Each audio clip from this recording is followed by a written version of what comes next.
Hello everyone, welcome to Mapstic media. അപ്പൊ ഇന്ന് നമ്മുടെ ഒപ്പം ഉള്ളത് എല്ലാവർക്കും പരിചയമാണ്. അത് ശരിക്കും പറഞ്ഞാല് ഒറിജിനൽ പേരിനേക്കാളും വേറൊരു പേര് പറഞ്ഞാൽ എല്ലാവർക്കും മനസ്സിലായി, ഖാലി അല്ലെ? ഖാലിയാണ് നമ്മുടെ ഒപ്പം ഉള്ളത്. Welcome to Mapstic media. എന്തൊക്കെയുണ്ട് വിശേഷം? നല്ല വിശേഷം. കുറെ നാളായി ഇങ്ങനെ വീഡിയോ പോയിട്ടുണ്ട്.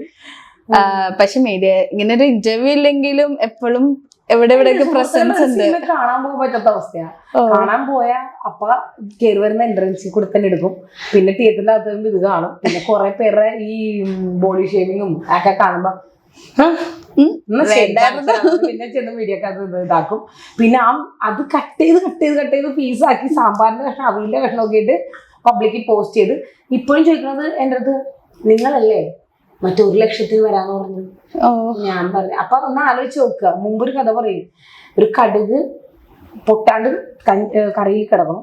അത് മറ്റൊരാളോട് പറയുമ്പോഴത്തേക്കും ആ ആളെ എന്നിട്ട് പറഞ്ഞാൽ അതൊരു ഈച്ചയായിരുന്നു, അത് ആനയായിരുന്നു, പിന്നെ ഏറ്റവും ഏതൊക്കെ വലിയ മൃഗങ്ങളുണ്ടോ അതൊക്കെ ആയിരുന്നു പറഞ്ഞു വരുത്തുന്ന ഒരു മഞ്ഞപ്പറ. അതേപോലെ ആണ് സോഷ്യൽ മീഡിയ. ഞാൻ കുറ്റം പറഞ്ഞില്ല, അവരുടെ കണ്ടന്റ് ആണ് ഒക്കെയാണ്. പക്ഷെ ഒരു കാര്യമുണ്ട്, ഈ കണ്ടന്റ് തന്നെ പലർക്കും ബുദ്ധിമുട്ടുണ്ടാക്കണതാണ്. കാരണം ഞാൻ പറഞ്ഞത് എൻ്റെ അവകാശത്തെ കുറിച്ചാണ്. അതായത് എന്റെ ഈ രൂപത്തിൽ എന്നെ സൃഷ്ടിച്ചത് ദൈവം. എന്റെ പാരന്റ്സ് എന്താണോ, എന്റെ അപ്പം പറഞ്ഞത് ഞാൻ ഹാഫ് ശ്രീലങ്ക, അപ്പൊ ആ ലുക്കേ എനിക്ക് ഉണ്ടാവുള്ളൂ. എന്റെ ഫാദർ പറഞ്ഞത് എന്റെ ജനിപ്പിച്ചവരും വളർത്തിയവരും എനിക്ക് തന്നെ അറിയാൻ പാടില്ല ഞാൻ ആർക്കുണ്ടാകും. അപ്പൊ അതിന് വേറെ പ്രോബ്ലം ഇല്ല, അത് വേറെ കാര്യം. സത്യം പറഞ്ഞാൽ എന്നെ വളർത്തിയത് ഒരു ടീം, ജനിപ്പിച്ചെന്ന് പറഞ്ഞു വന്നത് ഒരു ടീം, അമ്മ ആരാന്ന് അറിയാൻ പാടില്ല, അച്ഛൻ പറഞ്ഞ രീതിയിൽ ശ്രീലങ്ക. അപ്പൊ അങ്ങനെ നോക്കി കഴിഞ്ഞാൽ ആ ശ്രീലങ്ക ലുക്ക് എനിക്കുണ്ട്, അല്ലെങ്കിൽ തമിഴത്ത് ലുക്ക് എനിക്കുണ്ട്. അത് എന്തോ ആയിക്കോട്ടെ, എന്റെ രൂപത്തിനെ പറയാൻ എന്ത് അവകാശമാണ് ആൾക്കാർക്കുള്ളത് അല്ലെ? ഞാനത് തന്നെയാണ് സോഷ്യൽ മീഡിയയുടെ മുമ്പിൽ വന്നിട്ട് പറഞ്ഞത്, നിന്റെ അച്ഛന് ഞാൻ ഉണ്ടായാൽ നിന്റെ രൂപത്തിൽ ഞാൻ ഉണ്ടാവും. പിന്നെ ദൈവം തമ്പുരാൻ തീരുമാനിക്കും നിന്റെ രൂപത്തിൽ വേണ്ട, എനിക്ക് ഊനങ്ങളും വൈകല്യങ്ങളും ഉണ്ടാവട്ടെ, എനിക്ക് രൂപത്തിൽ എന്തെങ്കിലും മാറ്റം ഉണ്ടാവട്ടെ എന്ന് ദൈവം തീരുമാനിച്ച നീ എന്നെ കൊണ്ട് കളയോ, അല്ലെങ്കിൽ നീ എന്നെ കൊണ്ട് കൊന്നു കളയോ, അല്ലെങ്കിൽ എന്താ ചെയ്യാൻ പറ്റൂല. അതെ. പിന്നെ ഞാനിടുന്ന വേഷം, ഞാൻ അടുക്കൊതുക്കത്തോടുകൂടി നടന്ന സമയത്തെല്ലാം എനിക്ക് ദുരന്തങ്ങളെ ഉണ്ടായിട്ടുള്ളൂ. എന്നെ ഇങ്ങനെ ആക്കിയത് ഈ സമൂഹമാണ്. ഇപ്പൊ എന്റെ സ്വന്തം ചെലവിൽ കഴിഞ്ഞ എന്റെ 2 മക്കളെ വളർത്തിയൊക്കെ ചെയ്തു. ഈ പറഞ്ഞ ആൾക്കാർ ആരും എനിക്കൊരു നേരത്തെ ഭക്ഷണം ഒന്നും തരാൻ പറ്റില്ല. അങ്ങനെയാണെങ്കിൽ നീ പറഞ്ഞ രീതിയിൽ ഞാൻ എന്റെ കോസ്റ്റ്യൂം ഇടണമെന്നുണ്ടെങ്കിൽ നീ എനിക്ക് ചെലവ് വേണം. അതാണ് ഞാൻ അങ്ങനെ ഒരു രീതി പറഞ്ഞു. അതും ഇവനൊക്കെ പറഞ്ഞ പോലെ ഡ്രസ്സ് ഇടണമെന്നുണ്ടെങ്കിൽ ഞാൻ മുമ്പിൽ നിൽക്കണമെന്നുണ്ടെങ്കിൽ എനിക്ക് 1 ലക്ഷം രൂപ ഞാൻ വന്ന് മുമ്പിൽ നിൽക്കാം. ഇതായിരുന്നു പറഞ്ഞത്. അത് നീ പറഞ്ഞ പോലെ തുണിയാണ്ട് വരെ വേണമെങ്കിൽ നിൽക്കാം എന്നാണ് ഞാൻ പറഞ്ഞത്. പക്ഷെ കിടക്കാം എന്ന് വരെ ആക്കി വ്യാഖ്യാനിച്ച് മറ്റുള്ളവരിൽ എത്തിച്ചു. പക്ഷെ ഞാൻ പറഞ്ഞിട്ടുണ്ട് കിടക്കാം എന്ന് പറഞ്ഞ പോലെ 1 ലക്ഷം ഒന്നും പറ്റൂല ഇനി. കാരണം നിങ്ങൾ വിചാരിക്കും ഇത് 500 ഒക്കെ ഉള്ളൂ. ഒരു കമന്റ് കണ്ടുറന്നു, 16 വയസ്സുള്ള കുട്ടിയെ വരെ സ്പാ സെന്ററിൽ കിട്ടണം 5000 രൂപയ്ക്ക്. അപ്പൊ ഒന്ന് ആലോചിച്ച് നോക്കി, എന്ത് മൈൻഡായിരിക്കും. 16 വർഷം ചെറിയ കുട്ടിയാണ്, അത് വേറെ വകുപ്പാണ്. അപ്പൊ ഇതേപോലത്തുള്ള സ്പാ സെന്ററിൽ അത് കിട്ടുന്നുണ്ടെന്നുള്ളതിനെ അറിയാവുന്ന ആളല്ലേ, കൊടുക്കുന്ന ആളല്ലേ. മൊത്തം വൃത്തികളും കാര്യങ്ങളൊക്കെയാണ്. അതിന് സപ്പോർട്ട് ചെയ്യുന്ന ഒരു പെൺകുട്ടി. ആ പെൺകുട്ടി അത്യാവശ്യം എന്താ പറയാ സ്റ്റൈലായിട്ട്. ഞാൻ ശരിക്കും പറഞ്ഞാൽ അതാണ് പറഞ്ഞേക്കണേ.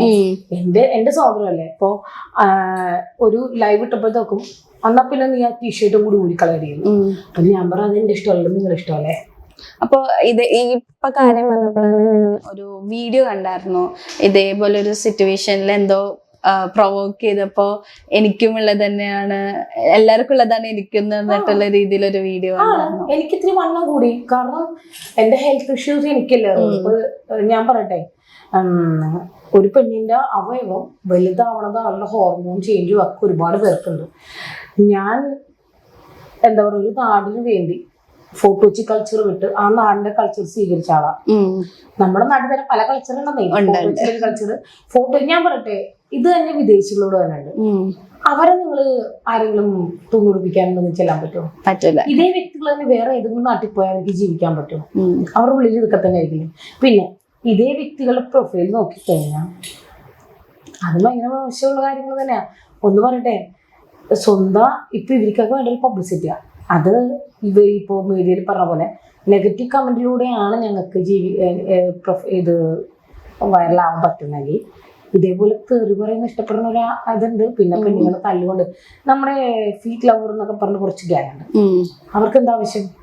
പെണ്ണുങ്ങള് ചീത്ത ആ കാൽ അങ്ങനെയുള്ള വൃത്തി നമുക്ക് അംഗീകരിക്കാൻ പറ്റില്ല. എല്ലാവർക്കും അംഗീകരിക്കാം, എനിക്ക് അംഗീകരിക്കാൻ പറ്റില്ല. ഞാനൊരു 3-4 പേര് ഉപദേശിച്ചിട്ടുണ്ട്, മക്കളെ പഠിക്കും, ഇങ്ങനെ ഒരാണായിട്ട് ജീവിക്കുക, അല്ലാണ്ട് ഈ പട്ടി പോലൊക്കെ വെളുത്തിട്ട് കിടക്കുക. എനിക്ക് ദൈവത്താണ് എനിക്കത് താല്പര്യമില്ല. കാരണം ഞാൻ പെണ്ണാണ് ശരിക്കുള്ളത്. എനിക്ക് ആണിനെ ബഹുമാനിച്ച് ഈക്വാലിറ്റി അല്ല, മര്യാദ തരുന്നൊരു പുരുഷനെ വേണ്ട. അല്ലാണ്ട് എൻ്റെ കാലിനടിയിൽ കിടന്നോളാം, അതായത് ആൺമത്തം കൂടുതലുള്ളതിൻ്റെ പേരിൽ അങ്ങനെയൊക്കെ എനിക്ക് അങ്ങനെയൊന്നും ഇല്ല. എനിക്കെല്ലാം പെർഫെക്റ്റ് ആയിട്ട് ഇരിക്കണം എന്ന നിർബന്ധമൊന്നുമില്ല. ഞാൻ പെർഫെക്റ്റ് അല്ല. അപ്പോൾ എൻ്റെ ശരീരം ഇങ്ങനെ ഇരിക്കണം, എന്താ പറയുക, എനിക്ക് അതിൻ്റെതായിട്ടുള്ള ബുദ്ധിമുട്ടുകളുണ്ട്, സ്കിന്നിനുണ്ട് പ്രശ്നം. അപ്പോൾ അങ്ങനെയുള്ള ഡ്രസ്സുകൾ, പിന്നെ ചില വാശികളും എനിക്കുണ്ട്. ഞാൻ ഇങ്ങനെ ഡ്രസ്സ് ഇട്ടുകൊണ്ട് പോകുമ്പോഴും ഇതേപോലെ പറഞ്ഞു. പിന്നെ എനിക്കറിയാവുന്ന ടീമുകളെയൊക്കെ ചീത്ത പറയും. ഞാൻ എൻ്റെ അടിച്ചൊന്നും പ്രതികരിക്കാറുണ്ട്. ഇപ്പം എന്നെ പറയുമ്പോഴാണ് ശരി, എനിക്കറിയാവുന്ന കാജൽ ഏത് ട്രാൻസ്ഫോർമേഷനൊക്കെ പറയുമ്പോൾ ഞാൻ അടിച്ചു എന്നിട്ട് പറയും, അവരവരുടെ ജീവിതം ജീവിക്കട്ടെ. എത്ര സിനിമകളിലൂടെ കാണിച്ചു തരുന്നു, നിങ്ങൾ നിങ്ങളുടെ വ്യക്തിത്വം ജീവിക്കും, ഞാൻ എൻ്റെ വ്യക്തിത്വത്തിൽ ജീവിക്കും. ഞാനൊരാളുടെ വേഷത്തിലോ എന്താണ് ഇങ്ങനെ വേഷമുള്ള വേറെ ഞാൻ എന്തും വൃത്തിക്ക് നടക്കുന്നവരുള്ളൂ. വൃത്തിയുടെ എല്ലാം അവരുടെ ഇഷ്ടം. ഞാനൊരിക്കലും എൻ്റെ സുഹൃത്തുക്കളോട് അന്യന്മാരോട് പറയും, നീ മറ്റുള്ളവരുടെ ഡ്രസ്സോ കാണുന്നില്ല, നീ എങ്ങനെ ഇരിക്കുന്നു എനിക്കറിയാൻ നിൽക്കണ്ട. ഞാൻ കാണുന്നവരോടൊക്കെ പറയും, നീയായിട്ട് ജീവിച്ചോ, ഞാനായിട്ട് എന്നെ തിരുത്താൻ വരാൻ നിൽക്കണം.